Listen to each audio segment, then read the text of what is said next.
रात को जैसे ही मेरा दीवर मेरे करीब होने लगा और मुझे छूने लगा तो मैं डर सी गई। मैं आहिस्ता से आवाज में बोली कि हटो, मेरे से ये सब कुछ गलत है। लेकिन वो कहाँ सुनने वाला था। बोला, नहीं भाभी, बहुत सब्र किया है, मैंने आज नहीं रखूंगा। मैं भी बस ऊपर से ही उसको बोल रही थी कि दौर हो जाओ। अंदर से मेरे इरादे और मोड कुछ और ही था, और ये बात वो भी जानता था क्योंकि इशारे करती रहती थी उसको।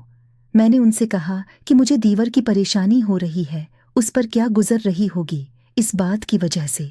इस बेचारे का तो कोई कसूर नहीं था ना। असल बात ये थी कि मीर सिर्फ एक ही दीवर था। मेरी शादी को 5 साल हो गए थे।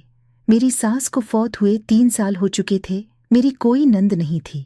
इस वजह से घर की सारी जमादारी और दीवर की भी देखभाल मेरे जिम्मे थी, और मैं अपनी पूरे हक और सच्चाई के साथ खुश इसलूबी से इस जमादारी को पूरा कर रही थी।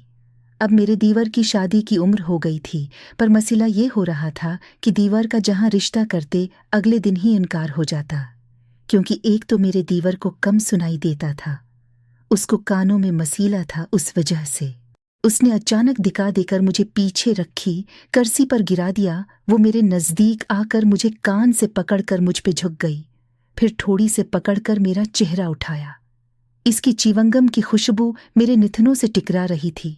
मेरे कान के साथ मुना लगाकर इसने जारहाना अंदाज में कहा, कल माँ को रिश्ते के लिए हमारे घर भेजना। ओके, मैं हैरत और बेयकीनी से उछल पड़ा। बेअख्तियार मेरे मुना से निकला, क्या? अगले दिन उम्मा इनके घर चली गई। वापसी पे बहुत खुश थी। उन्होंने उम्मा को बहुत मोहब्बत दी थी और रिश्ता भी पक्का हो गया था। शादी के बाद उसके पापा ने अपनी इकलौती बेटी का खावंद होने की वजह चालू बिजनेस ही मेरे हवाले किया।